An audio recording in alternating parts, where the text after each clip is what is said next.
You're watching ChillyBoy Productions. I'm Larry ChillyBoy Chillson, and this is my review for Ballad of a Small Player.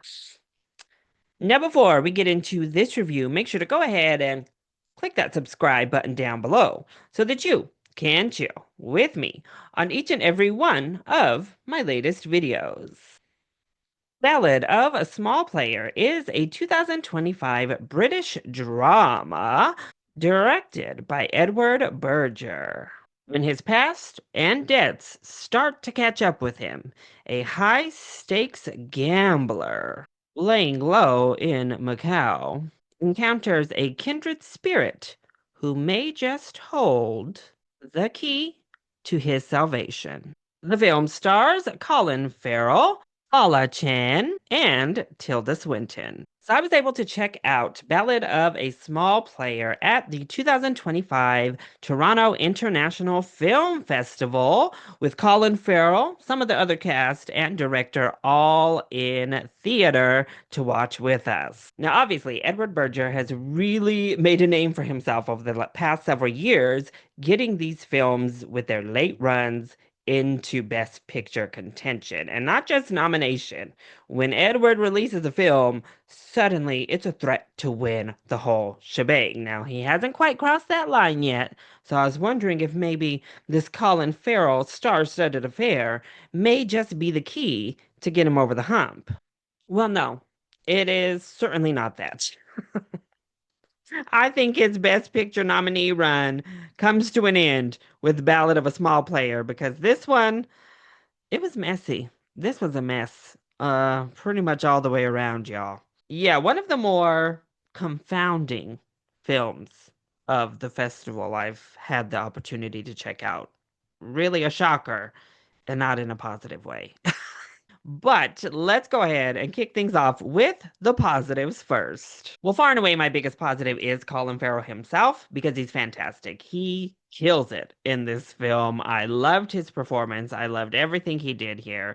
He was great. Absolutely carried the movie from start to finish and did what he could with this interesting role he signed on for. Tilda Swinton is wonderful as always, given a, kind of Tilda Swinton-y kooky ooky role. So she was lovely. And then Fala Chan, I also thought was quite lovely in the film. But this is definitely the Colin Farrell show. I also actually enjoyed the first act of the film quite a bit, and it had me engaged, hooked onto the story, interested to where we're going. Now, after that, I regretted being so interested in where we were going, but it starts off really strong and intriguing. I think the cinematography also gives this a lot of energy. The lighting, the overall just look of it gives it this really kinetic energy to start out. And I'm going to mention the score here because it's going to be my segue from positives to negatives. Because in honesty, I liked the score on its own. I think it had some really catchy riffs and motifs throughout. It sounded good. So Volker Bertelmann is back working with Berger. Obviously, they've had success in the past, and he likes to use a lot of bass, a lot of low-end brass instruments, and I'm a tuba, baritone, euphonium player. So his music just inherently is something I really enjoy, and I enjoy the score of this film, just not really for this film. The music, is confused. It's very dramatic, very in your face, very grandiose and loud, brash. Sometimes it's kind of funny, and I think it's meant to be funny in those moments. Other times, I think it's meant to really kind of amp up the stakes of it all, but it just doesn't fit the vibe and the mood of what we're going for. This is the case of a great score just utilized in the wrong film. And then we have the direction, also confusing, particularly in the ideas of guiding the story and the narrative. This is a very strange story that I think is misguided and did not land for me. We are taken back to the times of a manic pixie dream girl, and this one is to the upteenth to the maximum you can possibly. Manic pixie a dream girl, that's what you get here. She has very little development on her own. Honestly, she has very little development on her own, and I did like to understand her more when we do get those moments, but she's really here to service Colin Farrell's character story in every fashion, and he pretty much puts her up on a pedestal, even though they literally meet like for the first time within the film. They've known each other a night in this movie, which makes what happens in the second and third acts all the more dumbfounding, if I'm being honest. The narrative decisions that take place in the second and third acts are also just wild.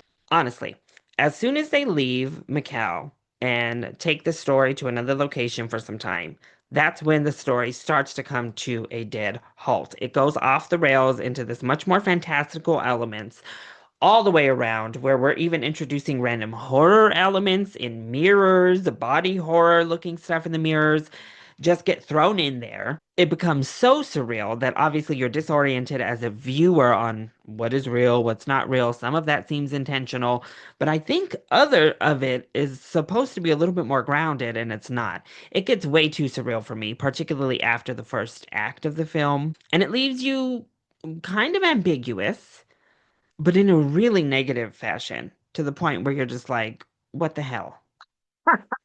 And I say that because honestly, uh, from the point they leave, it then becomes very ambiguous as to how you could interpret the second half of this movie. My initial interpretation was told to be wrong, honestly, by the end of the film. But I'm still not convinced I wasn't right. But even if I was right about what took place, I don't know if it makes it that much better. So overall, Ballad of a Small Player is a confused film, a confusing film in the fact that it feels kind of like a fever dream and one I want to get out of. Wake me up, please. It overall looks good, sounds crazy. The sound mixing is wild in this film, and it felt like it didn't know what it wanted to say. It didn't know what kind of story it ultimately wanted to be, what it wanted to portray, and it left me feeling just like, what did I just watch for 2 hours? So overall, Ballad of a Small Player was just not for me. It was a pretty big disappointment overall. There are some great aspects here. We know he's a great filmmaker with some amazing talent on display, but this one just went off the rails and never was able to really right its way back to the tracks. But if you were curious to check out Ballad of a Small Player, which I always recommend you at least see it for yourself. I don't know, I'd recommend you check it out on the big screen when it gets that limited theatrical release starting October 15th. However, you will quickly get the chance to watch it for free through your Netflix subscription once it debuts on the platform October 29th. So that was my review for Ballad of a Small Player. I hope you enjoyed it. If you did, go ahead, click that like button down below and subscribe to the channel so that you are always up to date on all of my latest videos, including all of my coverage from TIFF 2025. Also, join in on the discussion. Are you excited to see Ballad of a Small Player? Let me know all of your thoughts and comments either in that comment section down below, or you can hit me up over on Twitter and Blue Sky. I love you all so much for your continued support. Mwah! Thank you for watching, and we'll see you next time. Bye.